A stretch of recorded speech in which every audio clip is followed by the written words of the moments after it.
que sale para matar mucha gente, se le dio autoridad para que se quitasen la vida los unos a los otros. Eso nos muestra de que son guerras entre un pueblo y otro pueblo, entre un imperio y otro imperio.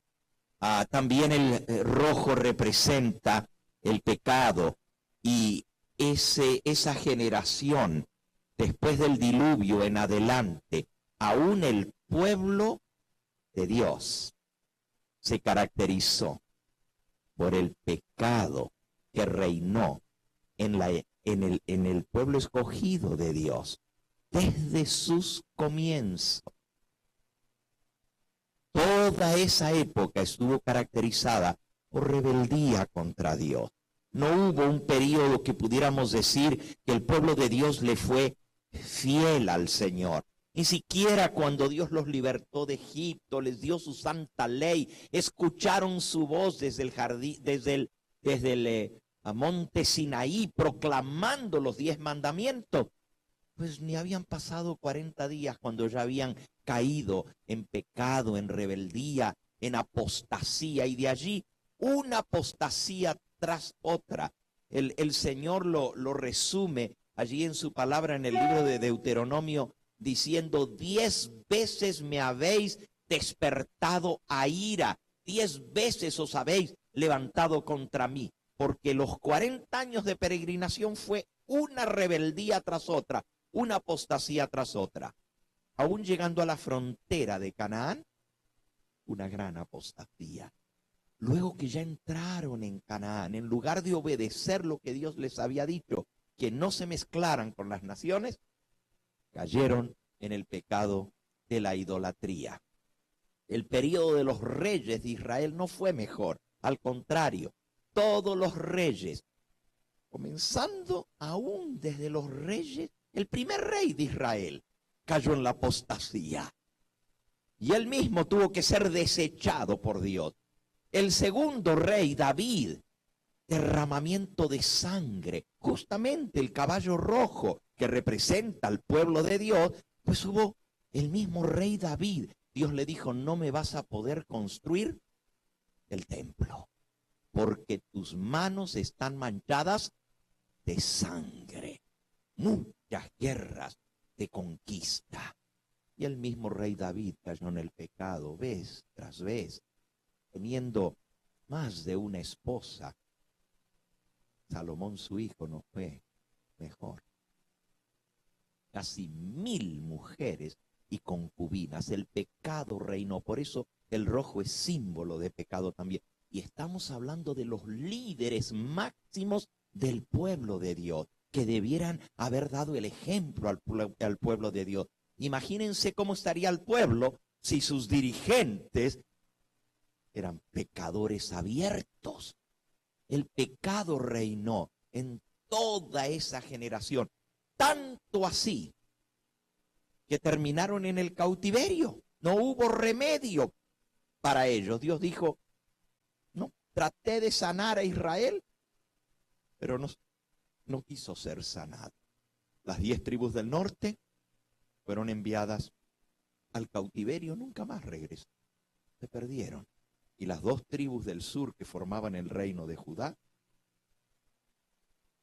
duraron un poquito más, porque hubo algunos reyes buenos, como el buen rey Josías y el rey Ezequías, el rey Joás. Pero se pueden contar con los dedos de una mano los reyes que trajeron un poquito de reforma, de vuelta al pueblo de Dios, a los caminos de Dios, pero no duró. Y finalmente también fueron enviados al cautiverio. Desobediencia a la ley de Dios, desobediencia abierta al santo sábado, que era la señal entre Dios y su pueblo, y abierta idolatría, tanto que leemos en el profeta Ezequiel, que habla de las abominaciones que estaba haciendo el pueblo de Dios para despertarle a ira y para despertarle a celos en su propio santuario. Habían metido ídolos e imágenes en la misma casa de Jehová. Y finalmente el templo fue totalmente destruido. Fueron llevados al cautiverio. Cualquiera diría que con esa tremenda lección hubieran aprendido, pero no fue así. Después del retorno del cautiverio, volvieron a mezclarse con los pueblos, se volvieron a intercasar con los paganos, tanto que cuando viene Nehemías tuvo que hacer limpieza, porque estaban viviendo en abierta rebeldía contra el plan de Dios. Díganme ustedes cuál momento en la historia del pueblo escogido de Israel, y tenemos todo el Antiguo Testamento para dar testimonio de lo que pasó en esa época, ¿en qué momento hubo lealtad a Dios? ¿En qué momento se puede decir que el pueblo fue fiel a Dios? Cristo lo dijo, les mandé profeta tras profeta. Y a unos los mataron, a otros los apedrearon. ¿A cuál de vuestros profetas no mataron vuestros antepasados? Esa es la historia del caballo rojo, símbolo de sangre, de luchas, de contiendas, pero también símbolo de apatía, de pecado. Pero si el rojo era malo, ahora llegamos al tercer sello. Y el tercer sello es el caballo negro. Vamos a leer lo que dice cuando el Cordero abrió el tercer sello. Apocalipsis 6, versículo 5. Cuando el Cordero abrió el tercer sello, oí al tercer ser viviente que decía, ven y mira. Y miré. Y he aquí un caballo negro, y el que lo montaba tenía una balanza en la mano. Y oí una voz de en medio de los 4 seres vivientes que decía, 2 libras de trigo por un denario y 6 libras de cebada por un denario, pero no dañes el aceite ni el vino. Esta noche vamos a estudiar un poquito lo que esto significa, pero hablemos primero del símbolo del caballo negro. Y este es el tercer periodo de la historia. Y Pastor Obando, él está muy al pendiente del desarrollo de los sellos. Lo he visto desde el sábado tomando nota y escuchando, porque es una interpretación un poquito distinta de la que estamos acostumbrados. Pero hemos entendido todos de que lo estamos haciendo así, no para decir lo voy a hacer diferente de los demás, sino para ser leales y fieles al espíritu de profecía. Porque ella nos dice que el contenido de ese libro con 7 sellos nos presenta la historia de toda la humanidad, desde la creación hasta el fin, la culminación de la historia. Y si es cuando se abren el libro en el cielo, el juicio, pues obviamente todas las generaciones tienen que ser juzgadas. Pero ahora, Pastor Obando, nos estamos acercando a poder correlacionar los sellos, porque ya con el tercer sello llegamos a la interpretación tradicional y de ahí en adelante ya siguen como los hemos aprendido siempre. En otras palabras, no estamos descartando esa, solamente que estamos estamos extendiendo el periodo de los primeros sellos desde la creación en adelante para poder incluir y para ser leales a lo que Dios nos reveló a través de su mensajera sobre el contenido del libro.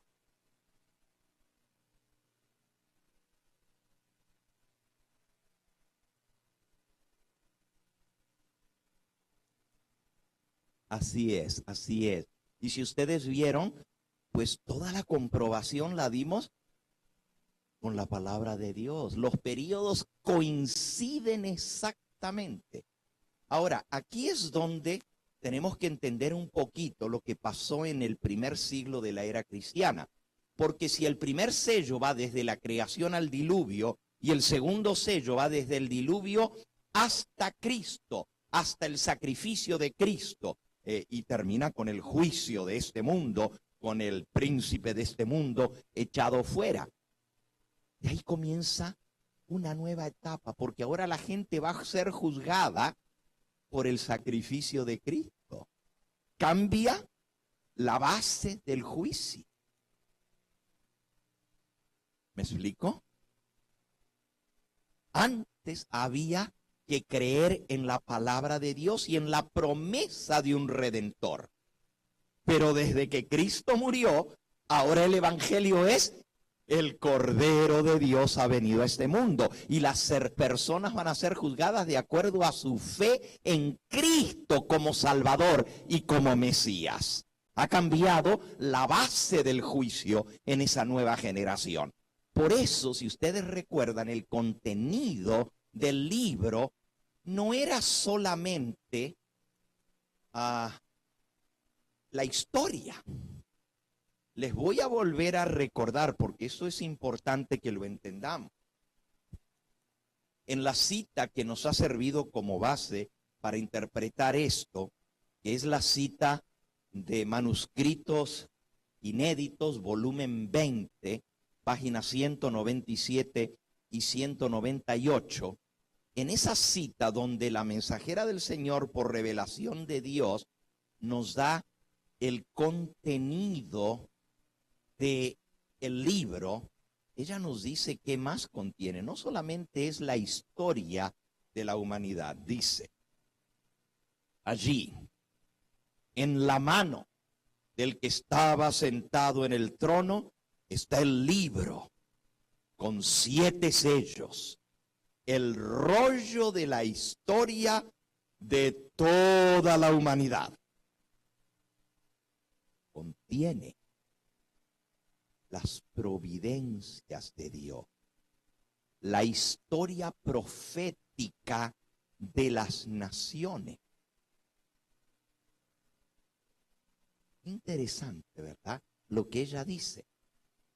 Porque la historia profética de las naciones está en el libro de Daniel, las 4 grandes bestias. Pero si nosotros comenzamos los sellos en el primer siglo de la era cristiana, ya pasó la historia profética de las naciones. Pero aquí ella dice que contiene la historia profética de las naciones y también de la iglesia. Así que está el Antiguo Testamento y también está la historia de la iglesia, el Nuevo Testamento. Sigue diciendo, este rollo contenía las proclamaciones divinas. Este rollo contenía las proclamaciones divinas, la autoridad de Dios, sus mandamientos, sus leyes, el consejo completo del Eterno en todas las edades de la historia. O sea, lo que Dios reveló en cada momento de la historia. Y termina diciendo, la historia de todos los poderes reinantes en las naciones, en lenguaje simbólico, este rollo contenía la influencia de cada nación, lengua y pueblo, de cada individuo, desde el comienzo de la historia de la tierra hasta su culminación. El destino de cada individuo y de cada nación estaba contenido en este libro. Así que no solamente está la historia de lo que la gente hizo, también están las proclamas divinas, está las providencias de Dios, está el mensaje de Dios, su autoridad, su mensaje para cada generación. ¿Por qué? Porque al abrir el rollo, cuando se hace el juicio, obviamente primero se ve sobre qué base se va a juzgar. ¿Puede Dios juzgar de la misma manera a los que vivieron después del sacrificio de Cristo que a los que vivieron antes? ¿Puede Dios juzgar a los que vivimos en esta época de la misma manera que va a juzgar a los que no tuvieron acceso a la Biblia en la Edad Media y que nunca la leyeron ni tuvieron una Biblia en su mano? Para cada momento de la historia están las bases de ese juicio. Por eso al abrir el libro se leen las proclamas divinas, se lee la providencia de Dios, cómo Dios actuó. La providencia es la manera como Dios actuó, cómo Dios intervino, cómo Dios interactuó con su pueblo, y de ahí vienen las lecciones que el pueblo tiene que aprender para ser juzgado. Entonces, todo eso al abrir el libro, en cada porción está la base primero y luego cómo reaccionaron las personas a esas proclamas divinas. Porque recuerden que los que se juzgan son los que entraron alguna vez al servicio de Dios, los hijos de Dios, o los que profesaron ser hijos de Dios y conocer el camino de Dios. Entonces,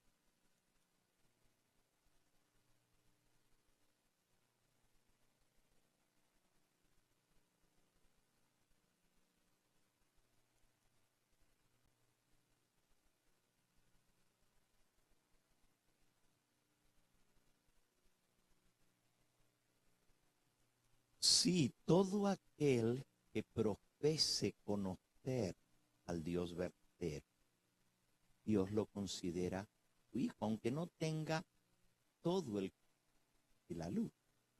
Pero todos aquellos que profesan e invocan el nombre de Dios, Dios los considera sus hijos. Así es. Entonces, volviendo al tema del caballo negro, tenemos que entender este periodo. Repito, si el primer periodo es de la creación al diluvio y el segundo es del diluvio a la venida de Cristo, el tercero me va a llevar desde la muerte de Cristo hasta algún punto en el futuro. Y ya les voy a decir cuál es ese punto en el futuro. Ese punto en el futuro va a ser el juicio de Dios sobre la nación romana, sobre la última de esas 4 bestias, el juicio sobre Roma, la caída de la iglesia cristiana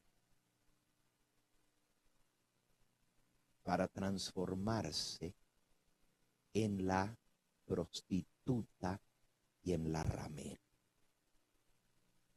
Esto lo vamos a ver más claro mañana por la noche, a ver el cuarto sello, que es el caballo amarillo. Pero solo a manera de referencia les digo, el tercer sello es el periodo que va desde Cristo hasta que se impone el papado en el mundo.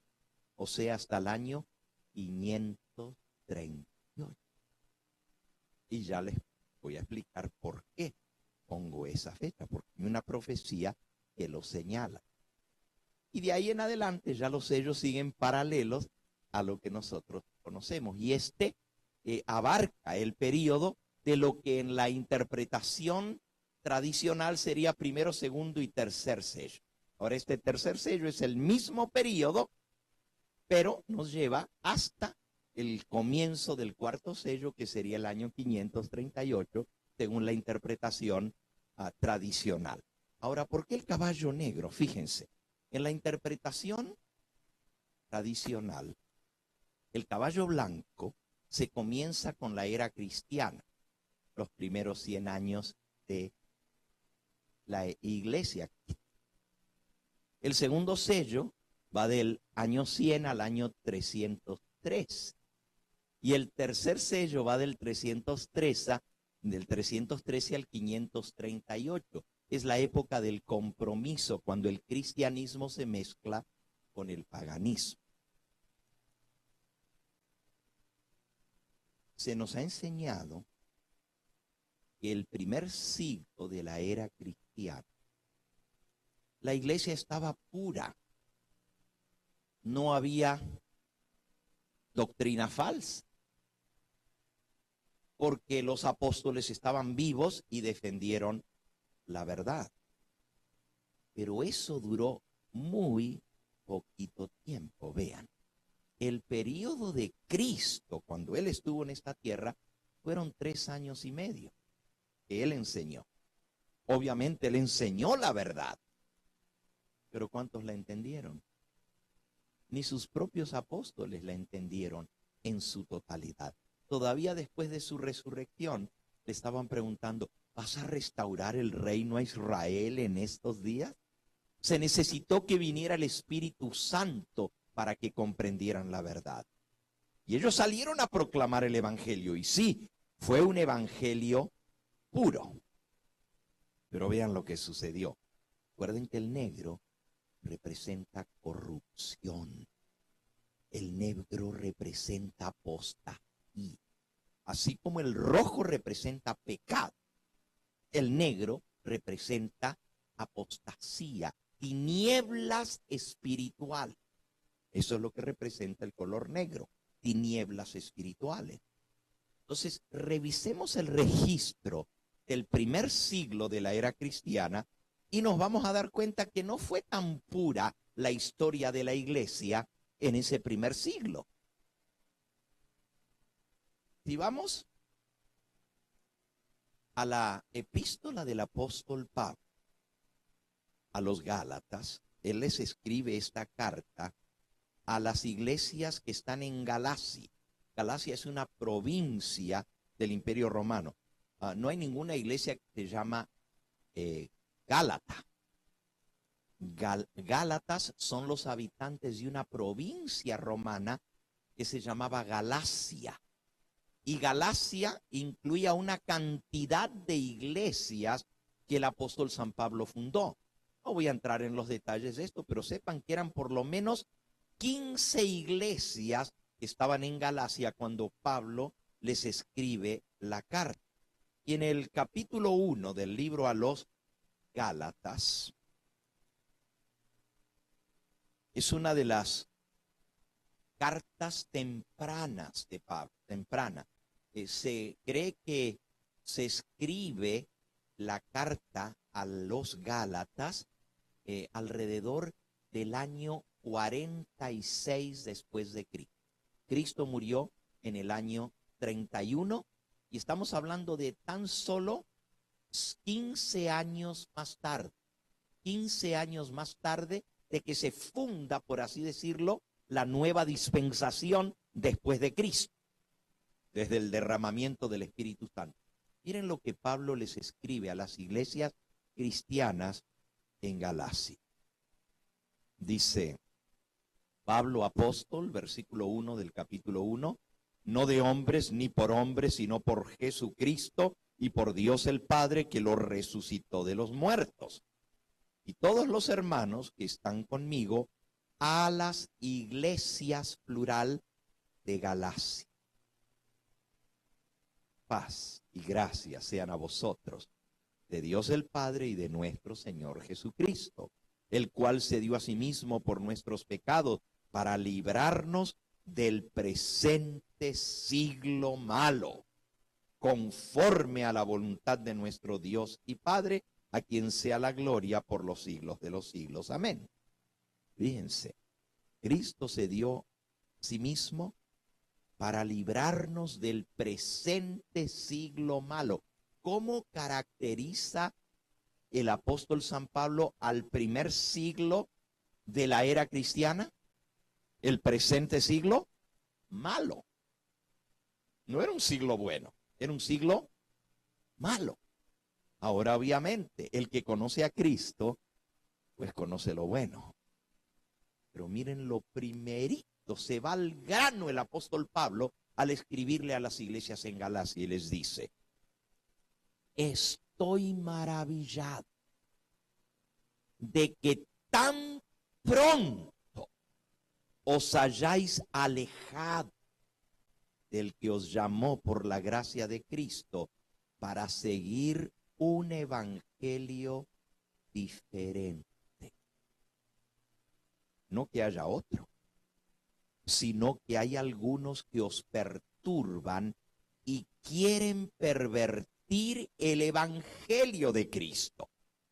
Mas si aún nosotros o un ángel del cielo os anunciare otro evangelio diferente del que os hemos anunciado, sea que anatema, maldito quiere decir.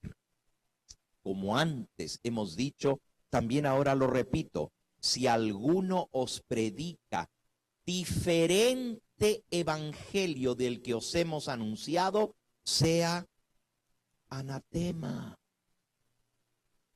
Ahora, esto nos suena como que las iglesias estaban siguiendo fielmente el camino del Señor. ¿Qué nos está diciendo?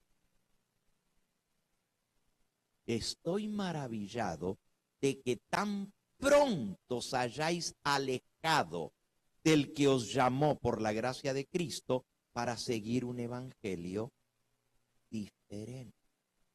Ya el evangelio se había pervertido tan temprano en la historia de la iglesia. Obviamente Pablo está escribiendo defendiendo el verdadero evangelio. Y gracias a Dios que todavía estaban los apóstoles para defender el evangelio. Pero la mayoría de la gente estaba siguiendo un evangelio diferente. Ahora, Pablo ya se los había dicho que esto iba a suceder. Lo había profetizado. Si van a la epístola anterior, una hoja antes, esto es 2 de Corintios capítulo 11, y ahora les escribe a las iglesias que están en Europa. Gálatas es a las iglesias que están en Asia, pero ahora les escribe a los que están en Europa, al norte, en Grecia, en Corinto, y les dice, 2 de Corintios 11, versículo 1 en adelante, dice, ojalá me toleraseis un poco de locura. Sí, tolerad, porque os celo con celo de Dios. Pues os he desposado con un solo esposo para presentaros como una virgen pura a Cristo. Pero temo que como la serpiente con su astucia engañó a Eva, vuestros sentidos sean de alguna manera extraviados de la sincera fidelidad a Cristo. Porque si viene alguno predicando a otro Jesús que el que os hemos predicado, o si recibís otro espíritu que el que habéis recibido, u otro evangelio que el que habéis aceptado, bien que lo toleráis. Me temo ustedes que si vienen enseñándole un evangelio diferente, lo van a aceptar. Y si vienen enseñándoles un Jesús diferente, lo van a creer. Me temo. Pero no tuvo mucho que esperar. Al contrario, ya en la próxima página, que es la carta a los Gálatas, les dice, estoy asombrado que tan pronto os hayáis alejado del verdadero evangelio para seguir un evangelio diferente. El miedo que él tenía se hizo realidad. Ahora, si esto fuera lo único, miren lo que les voy a decir. No hay un solo libro del Nuevo Testamento.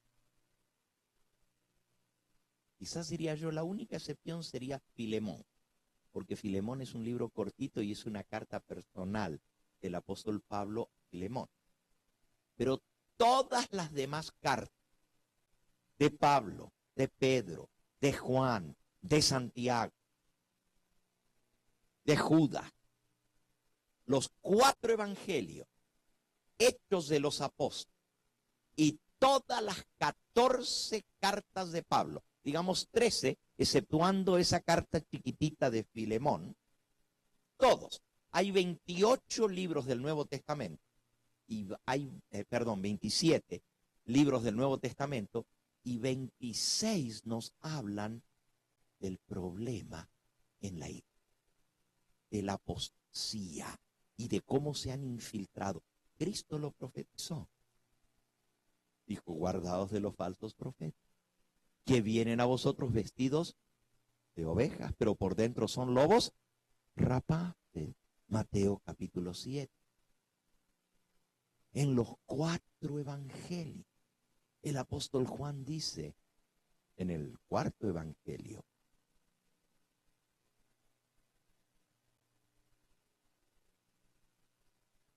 vendrán los que se levantan entre vosotros mismos.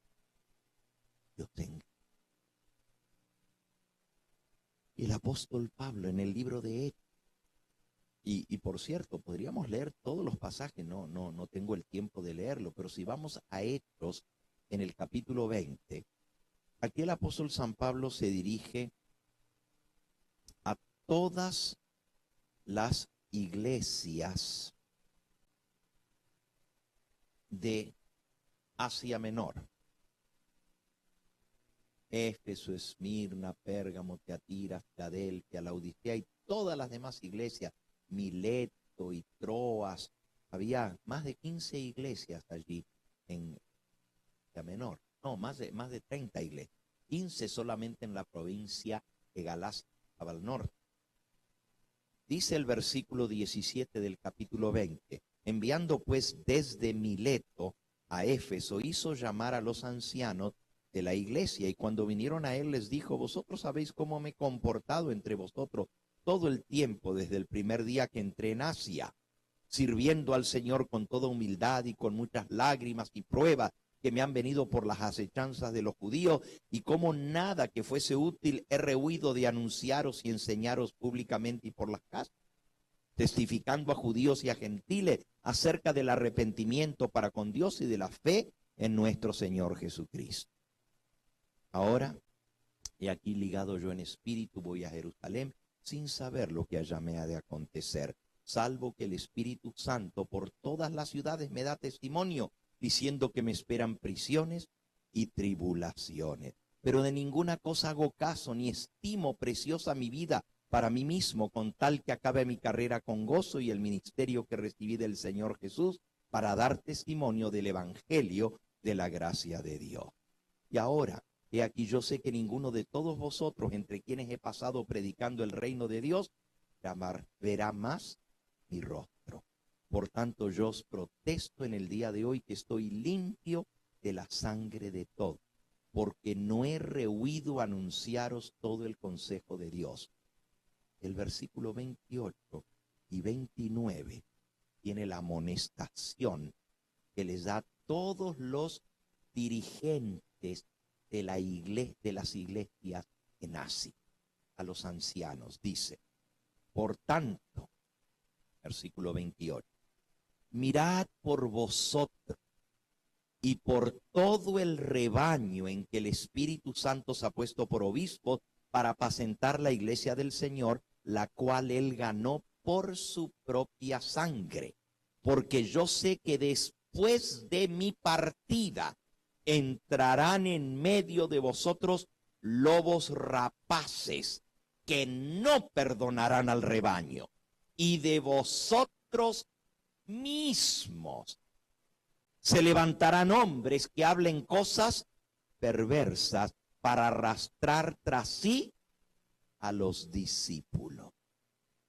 De entre los mismos líderes de las iglesias se iban a levantar los apóstatas que iban a arrastrar discípulos tras sí. Lobos rapaces que no perdonarían el rebaño. Entonces, la apostasía vino después de que se murieron los apóstoles. Desde el comienzo. Miren lo que les escribió a los tesalonicenses. Segunda de Tesalonicenses, capítulo 2. El mismo apóstol San Pablo les dice, versículo 7, porque ya está en acción el misterio de la iniquidad, solo que hay quien al presente lo detiene hasta que él a su vez se ha quitado de en medio. El misterio de la iniquidad ya está en acción. Por eso les amonesta al comienzo del capítulo y les dice: pero con respecto a la venida del Señor Jesucristo, de nuestro Señor Jesucristo y nuestra reunión con Él, os rogamos, hermanos, que no os dejéis mover fácilmente de vuestro modo de pensar, ni os conturbéis, ni por espíritu, ni por palabra, ni por carta, como si fuera nuestra, en el sentido de que el día del Señor está cerca.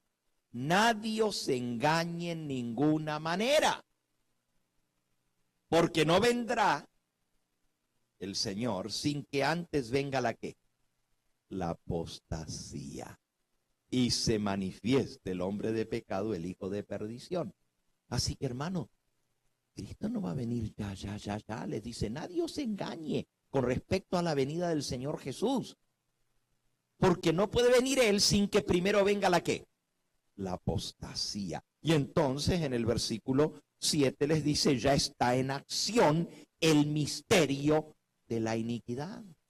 Ya la apostasía ya estaba en acción, pero no había llegado a su manifestación plena, porque la manifestación plena se va a dar bajo el cuarto sello, el caballo amarillo, cuando viene el hombre que se hace adorar como si fuera Dios y se sienta en el mismo templo de Dios, haciéndose adorar como si fuera Dios. Eso están los versículos que siguen. El versículo 3: nadie os engañe en ninguna manera, porque no vendrá Cristo sin que antes venga la apostasía y se manifieste el hombre de pecado, el hijo de perdición, el cual se opone y se levanta contra todo lo que se llama Dios o es objeto de culto, tanto que se sienta en el templo de Dios como Dios, haciéndose pasar por Dios. Eso iba a llegar. Y ese es el cuarto sello que vamos a ver mañana. El hombre de pecado se sienta en el templo de Dios. El templo de Dios es la iglesia. Y se hace adorar como si fuera Dios. Pero ya en la época de Pablo, él dice: ya el misterio de iniquidad está en acto. Y lo vemos en Tesalonicenses. Ahora vean lo que le escribe a Timoteo. En Timoteo, era de Timoteo, capítulos, dice el versículo 3: si alguno enseña otra cosa y no se conforma a las sanas palabras de nuestro Señor Jesucristo y a la doctrina que es conforme a la piedad, está envanecido, nada sabe, y delira acerca de cuestiones y contiendas de palabras, de las cuales naces envidias, pleitos, blasfemias, malas sospechas, disputas necias de hombres corruptos de entendimiento y privados de la verdad, que toman la piedad como fuente de ganancia. Apártate de los tales. Ya esta gente estaba en la iglesia, que estaban utilizando la religión para sacarles el dinero a la gente, fuente de ganancia. Pero también dice: hombres corruptos de entendimiento y privados de la verdad. Apártense de los tales. O sea, ya la apostasía se había metido, y ya esos hombres que él les había dicho que se iban a meter dentro de la misma iglesia, estaban. Y por eso les está amonestando: apártense de ellos, no se dejen engañar. Fíjense lo que le escribe a la iglesia que está en Roma. En Roma. Y por cierto, la epístola a los romanos es más temprana todavía que la epístola a los corintios y los gálatas. Se escribió como unos 2 años antes la epístola a los romanos. Es la primera de todas las epístolas de Pablo. Después de Hechos viene Romanos. Vayan a Romanos capítulo 16. Romanos 16. Y ahora les está escribiendo a los hermanos que están en Roma. Todo el capítulo 16 son saludos a los distintos hermanos que vivían en Roma. En el versículo 17 les dice: mas os ruego, hermanos, que os fijéis en los que causan divisiones y tropiezos en contra de la doctrina que vosotros habéis aprendido, y que os apartéis de ellos, porque tales personas no sirven a nuestro Señor Jesucristo, sino a sus propios vientres, y con suaves palabras y lisonjas engañan los corazones de los ingenuos. Los ingenuos están siendo engañados. Pero les está diciendo a los hermanos que están en Roma: hermanos, tengan cuidado con los que están causando divisiones y tropiezos en contra de la doctrina. Apártense de los tales. Apartaos de ellos, porque esas personas no sirven a nuestro Señor Jesucristo, sino se sirven a sí mismos. Y con palabras y lisonjas, cosas bonitas, engañan a los incautos. Ya el engaño estaba metido en Roma. Y aquí estamos leyendo una epístola, la más temprana de todas las epístolas de Pablo. Ya había divisiones y tropiezos en contra de la doctrina en Roma, la capital del imperio. No es de sorprenderse entonces la apostasía, cuando llegó a florecer, a madurar completamente y se hizo apostasía general, tuvo su sede en Roma, porque en Roma fue donde comenzó. Sí. Cuando lleguemos al cuarto sello mañana, vamos a entender cómo se establece papado, ese hombre que hace adorar fuera Dios. Pero esto no vino de golpe, de un día para otro. Esto fue un desarrollo. Ya la división en contra de la doctrina había comenzado en Roma temprano, todavía en la época de la apostolía. ¿Qué les dice? Tengan cuidado con los que andan enseñando una doctrina diferente.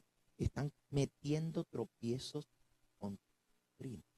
Podríamos seguir leyendo un pasaje tras otro que nos muestran que el primer siglo de la era cristiana no es tal cual como nosotros hemos pensado, ¿no? Un siglo donde todo era puro y donde la iglesia cristiana no tenía ningún problema. No, ya los problemas existían en esa época.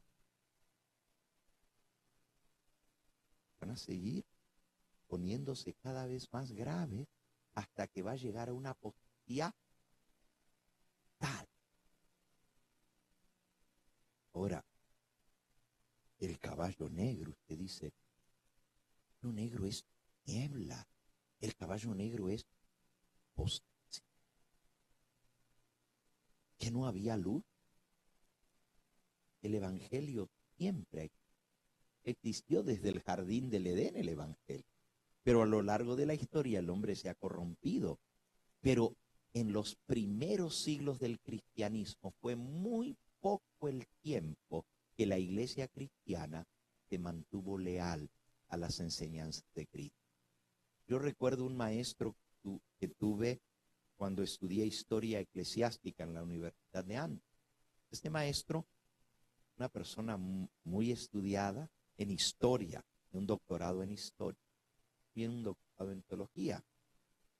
Su apellido es conocido porque es hijo de un pastor muy querido, el pastor Maxwell, el autor de las bellas historias de la Biblia, los 10 volúmenes.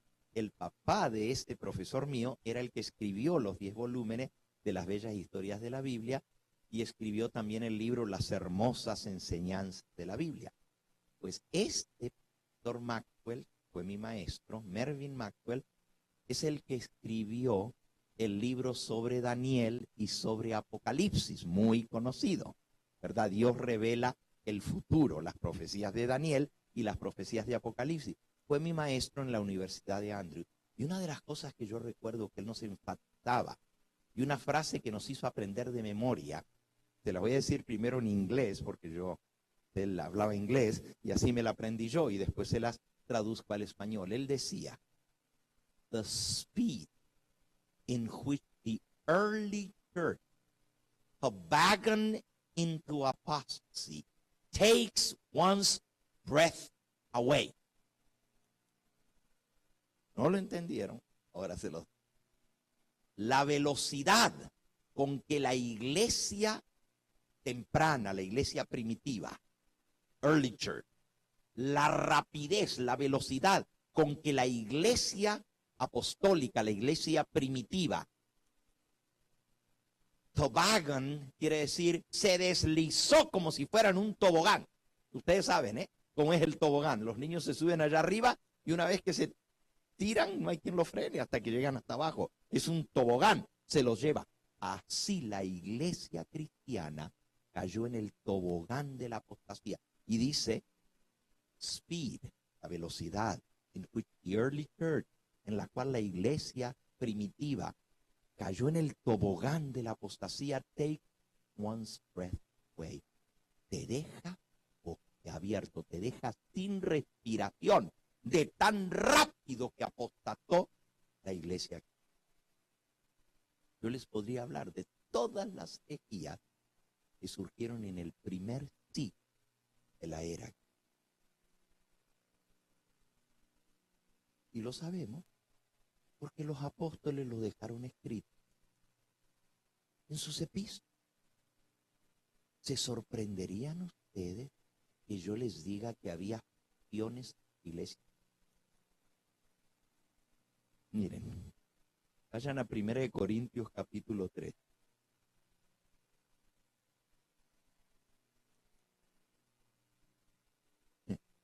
Les escribe Pablo y les dice, de manera que yo, hermanos, no pude hablaros como espirituales, sino como a carnales, como a niños en Cristo. Os di a beber leche y no vianda, porque aún no erais capaces, ni sois capaces todavía, porque aún sois carnales. Pues hay entre vosotros, versículo 3, celos, contiendas y disensiones. ¿No sois carnales y andáis como hombres?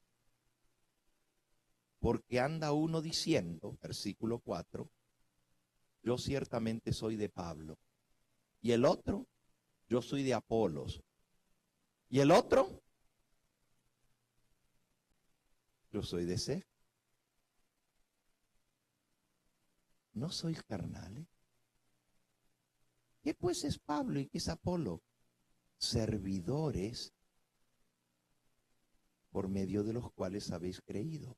Esto según lo que a cada uno lo concedió Dios. Había divisiones. Uno decía, yo soy de Apolo, yo soy de Pablo, yo soy de... ¿Está Cristo dividido, les dice Pablo? ¿Está Cristo dividido? Pero la iglesia cristiana estaba dividida en... Había los que eran los judíos y decían que había que circuncidarse y guardar toda la ley. Había los que eran gentiles y decían no. Tanto así que hubo contienda. Y eso en el primer concilio que se celebró en Jerusalén. Tuvieron que resolver la contienda grande que había entre las facciones dentro de la iglesia. ¿Saben? Para el final del primer siglo, la era cristiana, el gnosticismo se había metido de tal manera en la iglesia. El gnosticismo es una doctrina falsa, espiritualista, que viene del paganismo. Es una mezcla. Y el gnosticismo enseñaba que había un Dios bueno y un Dios malo. Y que el Dios malo creó la materia y el Dios bueno el espíritu. Y por lo tanto, todo lo que es material es malo y el cuerpo es malo y el espíritu está encarcelado dentro del cuerpo que es malo, que lo hizo el Dios malo. Filosofía hueca, pura tira y basura. ¿Saben? Era tan grave el problema del gnosticismo. El apóstol Pablo y el apóstol Juan atacaron fuertemente el gnosticismo, porque hasta decían que como Cristo se hubiera hecho carne, si la carne es mala, si Cristo es nomás espíritu, ¿cómo Él se pudo haber hecho carne? Por eso el apóstol Juan, que escribe el último evangelio, el más tardío, declara: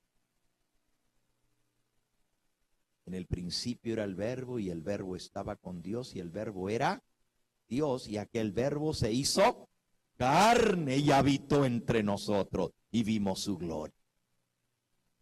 Tuvo que atacar el gnosticismo. Y fíjense lo que él escribió en Primera de Juan ahora. Primera de Juan, un poquito antes de Apocalipsis. En el capítulo 4 y el versículo 1. Amados, no creáis a todo espíritu, sino probad los espíritus para ver si son de Dios o no, porque muchos falsos profetas han salido por el mundo. En esto conoced el Espíritu de Dios. Todo espíritu que confiesa que Jesucristo ha venido en carne es de Dios. Y todo espíritu que no confiesa que Jesucristo ha venido en carne no es de Dios. Este es el espíritu del anticristo, el cual vosotros habéis oído que viene y que ahora ya está en el mundo. Hijitos, vosotros sois de Dios y los habéis vencido, porque mayor es el que está en vosotros que el que está en el mundo. Ellos son del mundo, por eso hablan del mundo y el mundo los oye. Nosotros somos de Dios.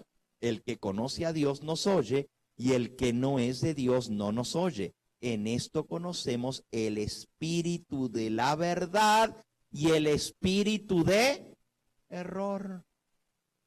Ahora, ¿por qué creen que el apóstol Juan está escribiendo eso? Porque ya esto se había metido en la iglesia cristiana. Y ya estaban enseñando que Jesucristo era puro espíritu y que nunca se había hecho carne, porque la carne es mala. La carne la creó el demiurgo, así le llamaban los gnósticos, al Dios inferior. Hay un Dios superior, que era el Padre, y un Dios inferior. Y ellos decían que ese Dios inferior creó la materia y creó la carne. Que el espíritu es lo único que es santo y bueno, pero lo material es malo. Pero nosotros sabemos por la palabra de Dios que Dios creó el cuerpo humano y Él nos hizo del polvo de la tierra. Y Dios dijo, después de que creó a Adán y a Eva, que todo era bueno en gran manera. Entonces, ¿cómo vamos a decir que el cuerpo es malo? Dios lo hizo. Pero todas esas doctrinas falsas se habían metido en la iglesia cristiana.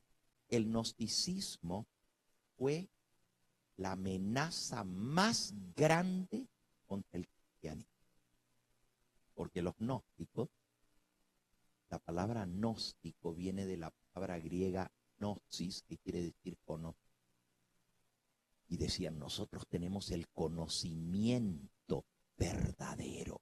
Los demás están ciegos, pero nosotros les abrimos el entendimiento para que lean la Biblia y sepan que la Biblia está infiltrada con ideas falsas.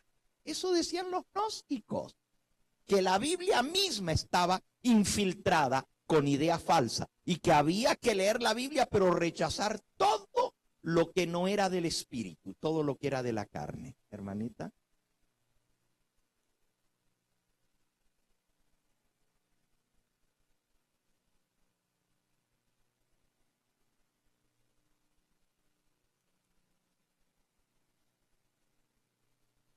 Lloró.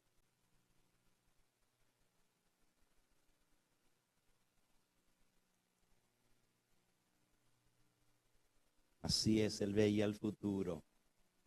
Todo eso que iba a venir a corromper el cristianismo, esas ideas griegas, porque eso viene de los griegos, eran los filósofos griegos con sus ideas paganas y panteístas y espiritistas que supuestamente se convirtieron al cristianismo, infiltraron la iglesia cristiana y comenzaron a enseñar el gnosticismo. ¿Saben cuán grande amenaza fue el gnosticismo? A principios del segundo siglo, y este es el periodo que estamos estudiando ahora,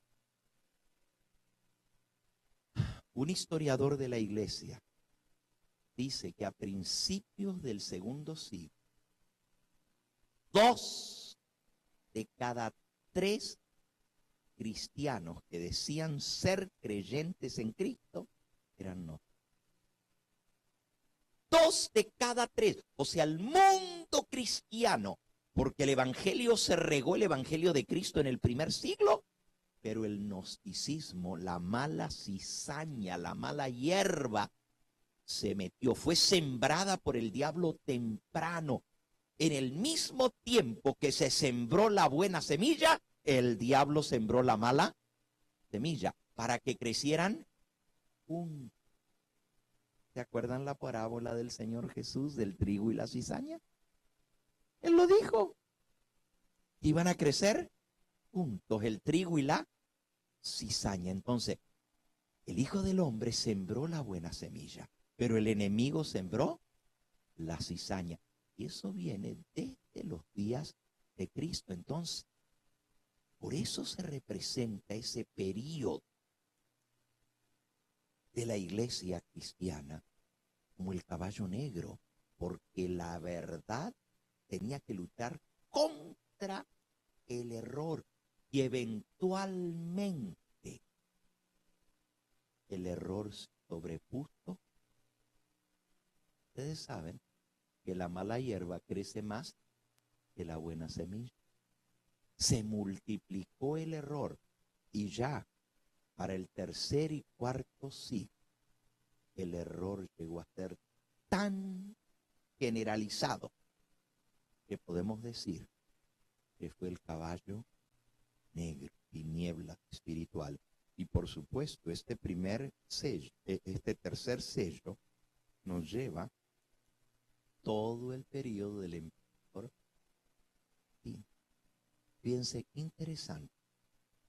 Primero, los cristianos eran perseguidos por los judíos. Les decían que eran una secta. Los querían exterminar. Los judíos eran los que perseguían a los cristianos. ¿Se acuerdan? El Saulo de Tarso, que tenía cartas para ir por todos los lugares buscando los que eran de ese camino de los cristianos y llevarlos a Jerusalén, enjuiciarlos y mandarlos a matar, como habían matado a Esteban, ¿verdad? El primer mártir cristiano.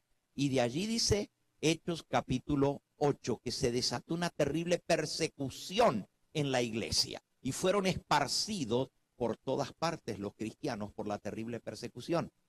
La persecución comenzó con el mismo judaísmo y el cristianismo salió del judaísmo. Cristo era judío, los 12 apóstoles eran judíos, pero eran judíos que aceptaron al Mesías, a Jesús, y por haber aceptado la verdad fueron perseguidos por el mismo pueblo judío. Era el pueblo escogido de Dios.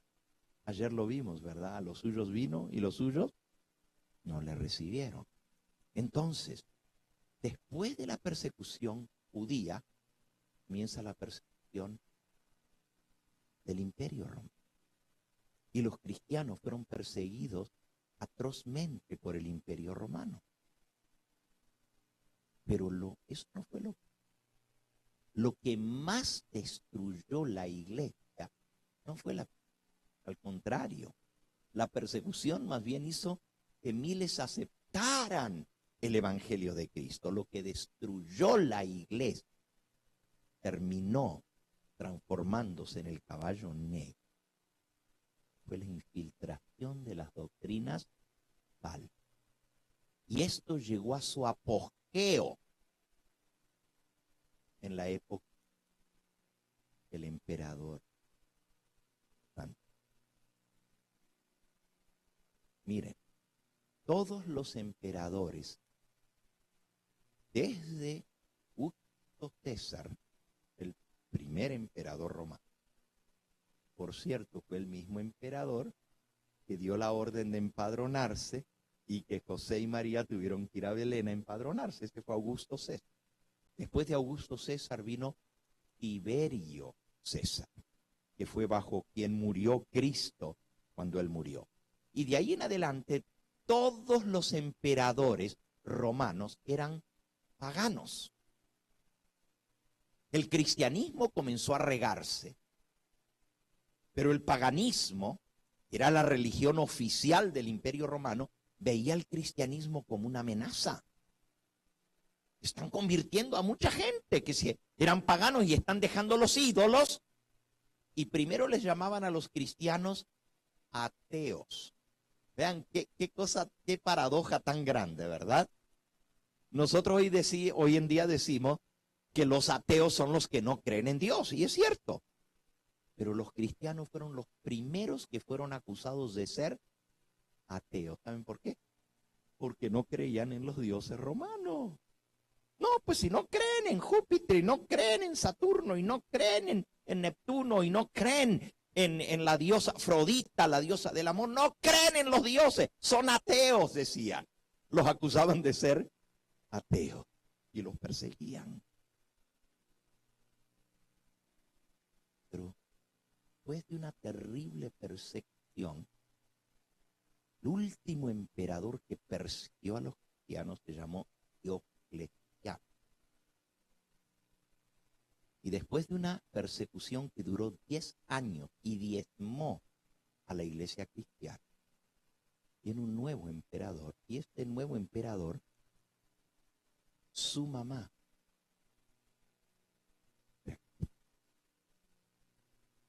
y la mamá de ese emperador se llamaba Magdalena. Y Magdalena le había tratado de enseñar a su hijo los principios del cristianismo, pero no lo logró. Su hijo llegó a ser emperador, y ser emperador tenía que ser emperador romano, si no, no hubiera llegado al poder. Pero tan pronto como subió al poder, él tenía afinidad con el cristianismo por su madre y mandó a parar la persecución. Dijo, no se persigue más a los... Mírense, su madre era cristiana. Y dio la orden de parar la persecución. El decreto que dio este emperador en el segundo año de su reinado. El primer año, él llegó al trono del Imperio Romano en el año 312. Y en el año 313, es más, ni fue un año, porque él llegó al imperio en el mes de octubre, y ya para febrero del 313, o sea, 4 meses más tarde, dio el edicto de tolerancia religiosa. En el Imperio Romano se toleran todas las religiones. Los cristianos, que habían sido tan perseguidos bajo el Imperio Romano, ahora dijeron, gloria a Dios, ya no vamos a ser perseguidos. Antes se tenían que esconder para se tenían que meter en las catacumbas, debajo de la tierra, no lo podían hacer abiertamente. Pero ahora que el emperador da libertad, pues ahora pueden salir del encierro. Qué bonito se sintió. Pero el emperador mismo se convierte en cristiano. La iglesia cristiana estaba eufórica. Ahora el emperador es cristiano. Y no sabían, era el plan maestro. Destruir. Era como el caballo de Troya, que se los metieron por dentro a destruir. Miren lo que escribe la mensajera del Señor de ese periodo. Por cierto, ¿saben cómo se llama ese periodo? Una era de tinieblas espiritual. Justamente el caballo negro. La era de tinieblas espirituales es el capítulo 3 del conflicto de los siglos. Si ustedes quieren leer algo interesantísimo, vayan esta noche, busquen antes de acostarse el conflicto de los siglos y lean el capítulo 3. Es interesantísimo, interesantísimo lo que pasó cuando se convierte. Dice, poco a poco, primero solapadamente, a hurtadillas y después con más descaro, conforme iba cobrando fuerza y dominio sobre los espíritus de los hombres, el misterio de la iniquidad, apostasía, hizo progresar su obra engañosa y blasfema dentro de la iglesia. De un modo casi imperceptible, las costumbres del paganismo comenzaron a penetrar en la iglesia cristiana. El espíritu de avenencia y de transacción fue coartado por algún tiempo por las terribles persecuciones que sufriera la iglesia bajo el régimen del paganismo. Mas cuando cesó la persecución y penetró el cristianismo en las cortes y los palacios, la iglesia dejó a un lado la humilde sencillez de Cristo y de sus apóstoles por la pompa y el orgullo de los sacerdotes y gobernantes paganos, y sustituyó los requerimientos de Dios por las teorías y tradiciones de los hombres. La conversión nominal, ¿entienden la palabra nominal? De nombre. La conversión nominal de Constantino a principios del cuarto siglo, en el 312, causó gran regocijo entre los cristianos, y el mundo, disfrazado con capa de rectitud, se introdujo en la iglesia. Desde entonces la obra de corrupción progresó rápido. Que se convierte Constantino, ahora la iglesia rompe en calidad. El paganismo, que parecía haber sido vencido, porque era el que perseguía a los cristianos, realmente vino a ser el vencido. Fíjense qué tremendo. Ya no vamos a ser perseguidos, no. Pues ahora el emperador se hizo cristiano, qué bueno. Bajaron la guardia. Y todas las costumbres y prácticas del paganismo se metieron en el cristianismo. Vean lo que hizo. En el año 321, 9 años después de parar la persecución, pasa un decreto, el más famoso de todos los decretos, el 7 de marzo del año 300. Este decreto fue: haciendo la primera ley, establece domingo como día obligatorio de pos para todo el imperio. La primera ley dominical.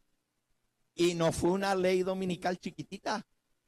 Fue a nivel de todo el imperio romano, que todo el imperio tenía que cesar y dejar de trabajar el domingo. ¿Qué creen que hizo la iglesia? Dijo, no, nosotros guardamos el sábado.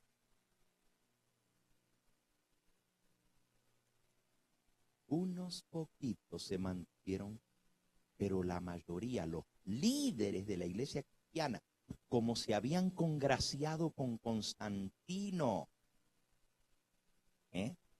porque ahora el emperador se había hecho cristiano, pero no dejó su pompa, no dejó su corona, no dejó su vestido real, no dejó de ser el soberbio Constantino, y no dejó las imágenes. Las imágenes se metieron en las iglesias, solo que ahora le pusieron nombres de los apóstoles y nombres de los hombres apreciados en el cristianismo. Las mismas imágenes paganas ahora se hicieron imágenes, y el día de reposo del paganismo llega a ser el día de reposo del cristianismo. ¿Saben lo que dijeron los líderes religiosos?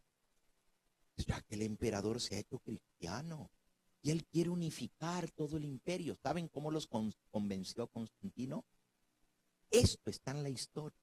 Constantino les dijo a los líderes religiosos, y esto está en los anales del concilio de Nicea. Les dijo: el día en que el mundo pagano, todo el imperio romano, guarda, es el domingo. Ustedes los cristianos, el domingo es el día en que Cristo resucitó de los muertos. ¿Por qué no lo hacen un día de celebración en honor a Cristo, que resucitó en domingo? Muchos dijeron, pero el mandamiento dice sábado. Pero Constantino tenía una influencia tremenda y dijo: esto va a ayudar a que muchos paganos se hagan cristianos, porque el mismo día que ellos están acostumbrados a guardar, pues ahora lo van a dedicar a Cristo en lugar de dedicarlo al Dios Sol. Y los convenció. Y la iglesia aprueba el domingo en lugar de sábado. Y solo 20 años más tarde, la iglesia cristiana, en el concilio de la Odisea, pasa un decreto que ya dejen de guardar el sábado y que todas las celebraciones se hagan en domingo para la iglesia. Ese es el comienzo oficial del catolicismo. Todo eso en este periodo, tercer siglo. No terminó ni ese siglo. El próximo emperador, Teodosio el Grande, en el año 394, declara el paganismo fuera de ley, ilegal, en todo el imperio romano. En menos de un siglo el imperio se hizo cristiano. Todo el imperio romano se hace cristiano y el paganismo es declarado outlaw, o sea, ilegal. El cristianismo es declarado la religión oficial del imperio romano. Dicto de Teodosio el Grande. El cristianismo, la religión oficial del imperio romano, en el año 394. ¿Y qué creen que pasó? El mismo siglo, a comienzos del siglo, los cristianos estaban siendo perseguidos por el paganismo. Pero ahora, al final del mismo siglo, la iglesia cristiana, empujada por el imperio romano, comienza a perseguir los paganos, porque ahora el paganismo era ilegal y el cristianismo era la religión del imperio y los emperadores eran cristianos. De ahí en adelante todos los emperadores, hasta que cayó el imperio romano, eran todos cristianos. Pero bien pobres y bien, pero decían que eran cristianos. Termino en esta noche diciéndoles el próximo parrafito aquí. En el capítulo 3 del conflicto de los siglos, una era de tinieblas espirituales. Dice así: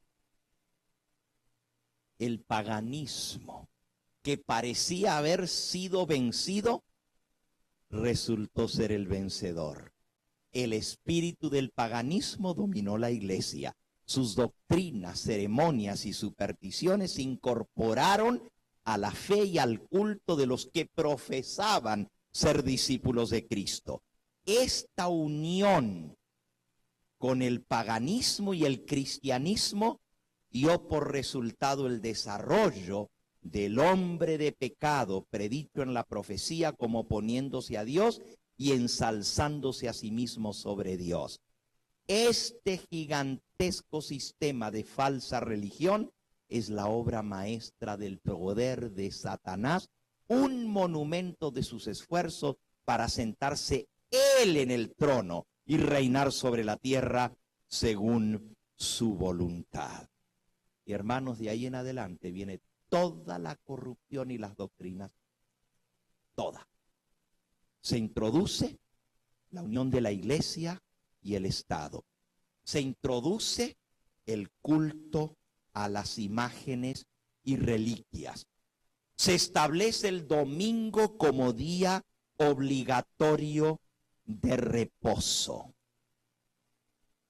Se establece la doctrina de la inmortalidad del alma. Se establece la doctrina del infierno que se está quemando ahorita y del purgatorio. Todo eso son doctrinas falsas, se introducen en este periodo. Por eso es el caballo negro. Se introduce la invocación a los santos y la adoración a la Virgen María. Todo esto lo estoy leyendo aquí en el capítulo Una era de tinieblas espirituales. Se introduce la herejía del tormento eterno, página 63. Se introduce la doctrina falsa del purgatorio, la venta del perdón de los pecados a través de las indulgencias, la enseñanza de Cristo de la Santa Cena se cambia por el culto pagano a la hostia. Una galleta en forma redonda como el sol, que era adorada por los paganos, ahora se hace para representar el cuerpo de Cristo. Se cambia la verdad del verdadero y único Dios por la falsa doctrina de la Trinidad. Todo esto se mete en esta era así llamada cristiana del Imperio Romano, cuando en realidad lo que hizo fue es que se metió el paganismo.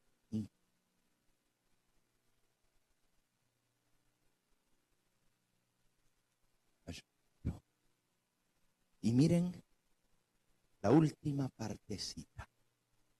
Dice que se le dio una balanza. La balanza significa pesado fuiste en balanza y fuiste hallado falto. La balanza simboliza que el pueblo de Dios de esa época es hallado, porque en lugar de defender la verdad de Cristo y los apóstoles, cayeron en el error, la idolatría y los engaños del paganismo. Y así se forma el falso sistema religioso del catolicismo. Este periodo compone las iglesias de Éfeso, Esmirna y Pérgamo. Y a Pérgamo se le dice: yo conozco tus obras, de dónde moras, donde está el trono de Satanás. Tengo unas cosas contra ti, que tienes a los que retienen la doctrina de Balaam, etcétera.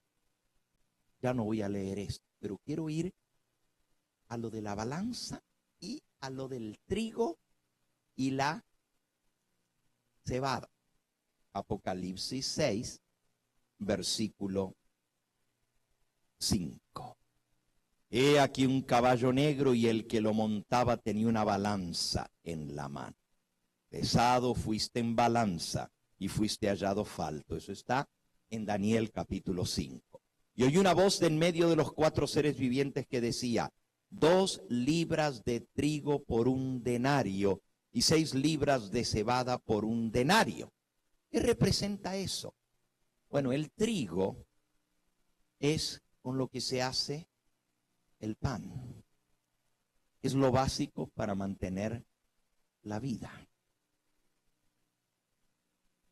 Pero en lenguaje espiritual, Cristo dijo: no solo de pan vivirá el hombre, sino de toda palabra que sale de la boca del Señor. Si hablamos de pan físico, fíjense, 2 libras es más o menos 1 kilo, 2 libras. 1 kilo es lo que se considera que es necesario para alimentar a una familia en un día. Pero se está vendiendo 2 libras de trigo por un denario. El denario es lo que se gana una persona en un día entero de trabajo. En otras palabras, estaba tan caro el trigo que lo que ganaban solo les alcanzaba para comprar las 2 libras de trigo. Lo que ganaban en el día entero en este periodo les alcanzaba solo para comprar un poco de harina para hacerse pan. ¿Y el resto qué? ¿Y cómo mantener su familia? En otras palabras, lo que alimenta, la cebada es más barata que el trigo. 5 libras de cebada por un denario. La cebada es lo que se le da más a los animales, a las bestias, para poderlos mantener, aunque también es un buen alimento para el hombre. 5 libras por un denario.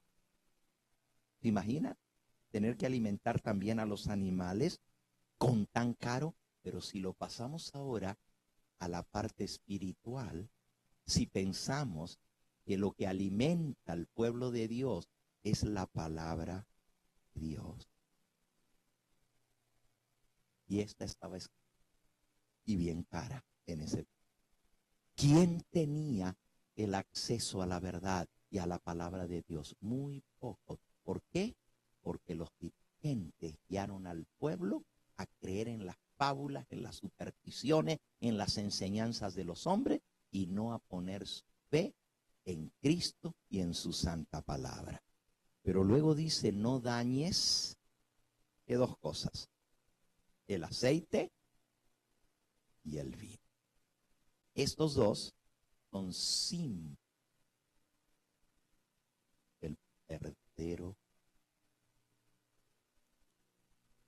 vino, símbolo de la copa de Cristo. Cuando hablamos de vino, no es vino fermentado.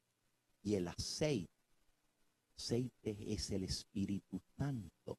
Los que siguen al verdadero Hijo de Dios y a su palabra, esos no podían ser dañados ni aún por toda la apostasía. O sea, aún en medio de ese periodo de tinieblas espirituales, Dios tuvo a sus hijos fieles, que no se contaminaron con toda la podredumbre, la suciedad y el engaño de esa época. Esos fueron los mártires, fueron perseguidos. Bueno, hemos estudiado sobre el tercer sello. Mañana vamos a ver el caballo amarillo. Y les leo lo que dice sobre el caballo amarillo. Cuando abrió el Cordero el 4º sello, versículo 7. Oí la voz del 4º ser viviente que decía: ven y mira. Y miré, y aquí un caballo amarillo, y el que lo montaba tenía por nombre Muerte, y el Hades le seguía, y le fue dada potestad sobre la 4ª parte de la tierra, para matar con espada, con hambre, con mortandad, y con las fieras de la tierra. Mañana vamos a estudiar ese período y las personas que vivieron en ese periodo, y cuál será la base para juzgarlas a ellas. Pobrecitos los que vivieron en el periodo del tercer sello.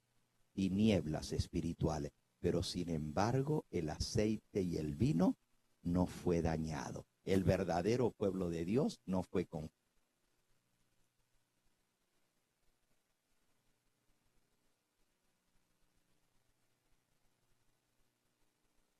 Acuérdense que el jinete del caballo negro se le da la balanza en la mano y es el que sale por toda la tierra. ¿Se acuerdan que leímos? Es el que sale a recorrer toda la tierra, ya en Zacarías.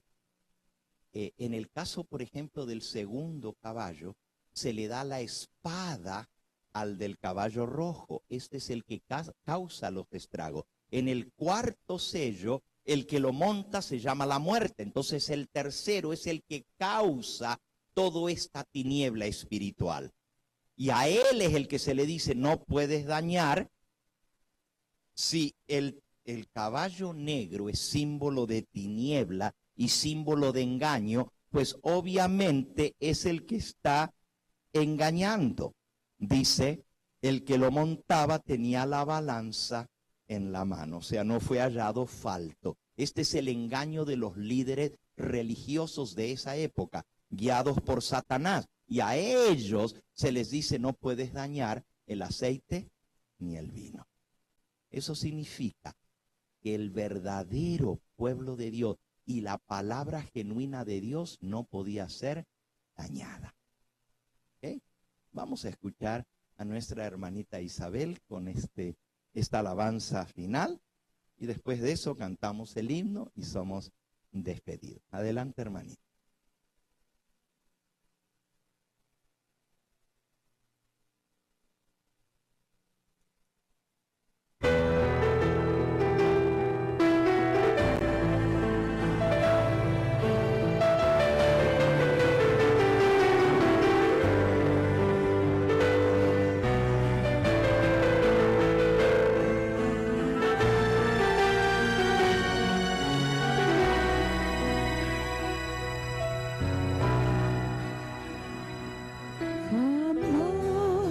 ¿Podrá alguien separarnos de Cristo nuestro Redentor? Ni cosa alguna arrebatarnos el gozo de su tierno amor.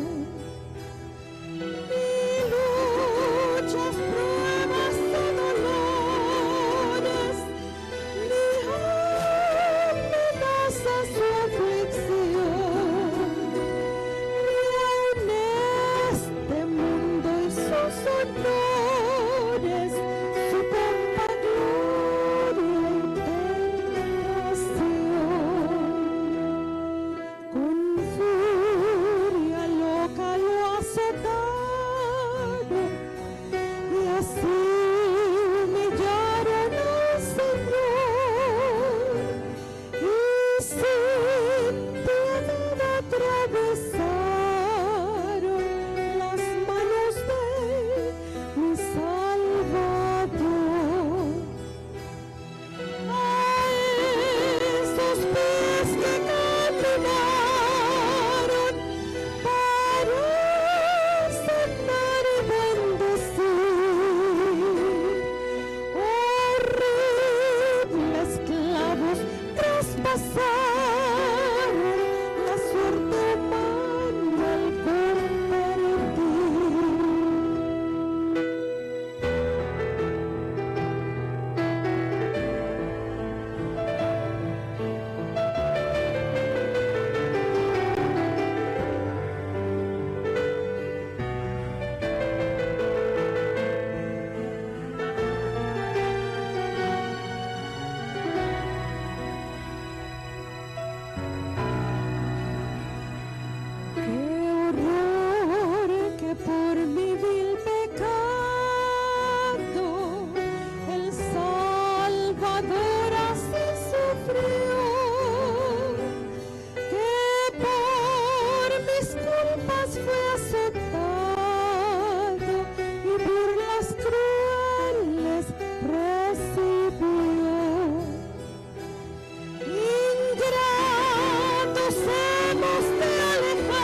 Vamos a pedir a nuestros hermanos encargados que tengan a bien recoger la ofrenda en esta noche para ayudarnos a sufragar los gastos del alquiler de este lugar, estos días extras que estamos utilizando. Muchas gracias por su apoyo.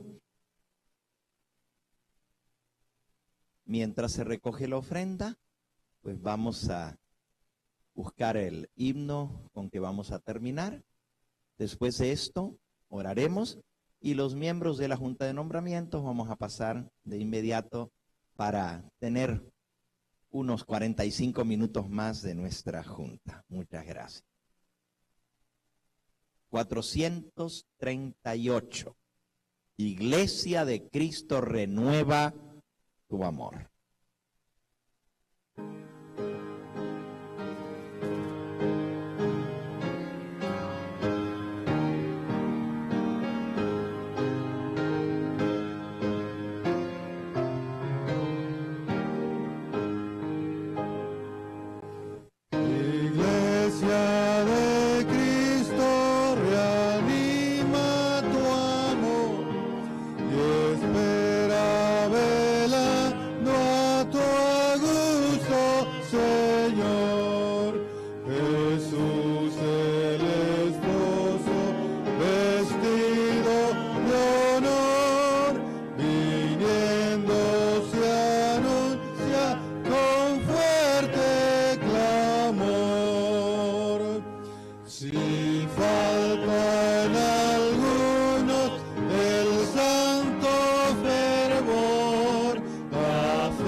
Vamos a postrarnos de rodillas para orar.